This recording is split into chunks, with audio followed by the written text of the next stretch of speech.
some people should, open up themselves and come into public service, come into politics and all that.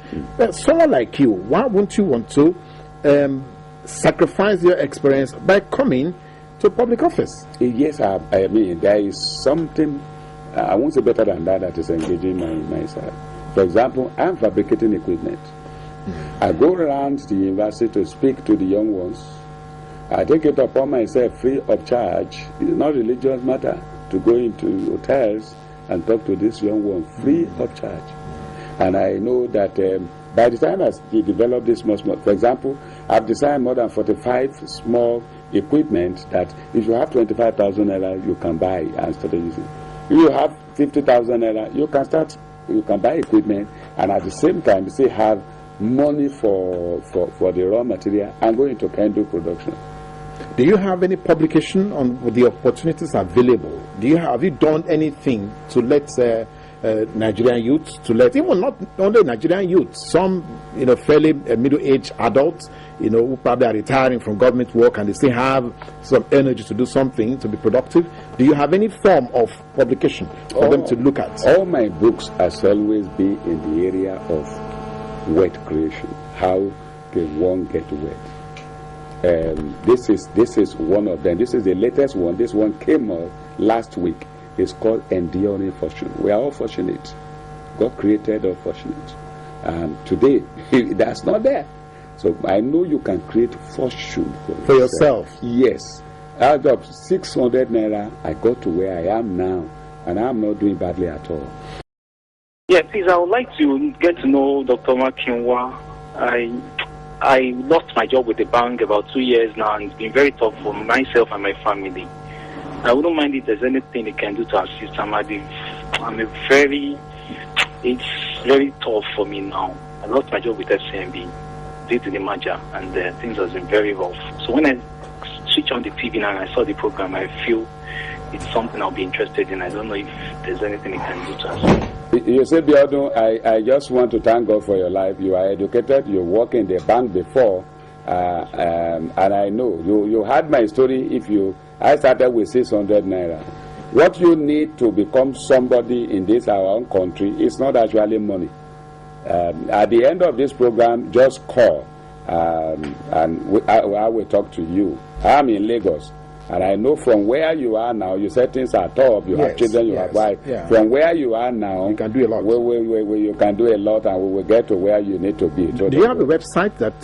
Yes, I have, Samson Makinwa. My website is samsonmakinwa.com.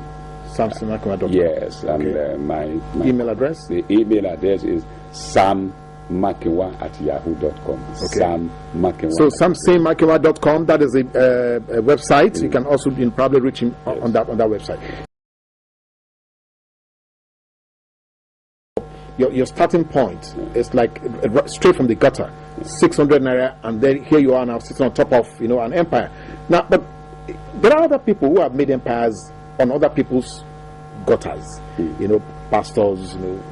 Forbes listed 5 richest pastors in Africa, and all of them are Nigerians. I mean, that is a little bit of, it just, befuddles, the mind of many people.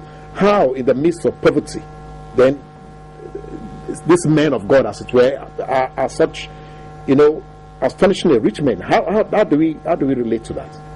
I don't like commenting on that, but what I know is that I felt that a church is expected to be a place of school, where you school people about heaven and how do they live well on earth here. Personally, personally, when I was when God commissioned me into ministry, He gave me, the vision was build a strong, people of strong spirituality, as well as leading them to me in success and comfort. And that was why I said, okay, this is exactly what I will do. Presently, I still work in my factory. And at the same time, I'm a pastor. I have 2 services. Put them together, close to 2,500 members every Sunday that I speak to. I don't see how I will make them. It's not in my nature. I don't see how I will make them. They know their pastor is a business. It's a working man. A working man. Like a tent maker. I book, I do this, I do that. You see, so I don't want to comment on who is other fellows. with other one that is doing, but I know that you are sent there to better the life of people, not to make them. It's in the book of Jeremiah, the pastors that make my sheep. Yes, and that is what we must be careful not to do. Now, maybe because of my background, because a lot of people come and tell you that they have a low background, they suffer before this and that. Check it very well. It's not that hard. You don't have passion to help people. The church, as a pastor, is a selfless service. All these big cars that I see people riding. Not even cars now. We're now talking of aeroplanes and private jets. Aeroplane and jet. If you have that work, you can buy jet. If I have the work and I know that I have to meet up, so I can buy that, but people will see it in me, not for pleasure.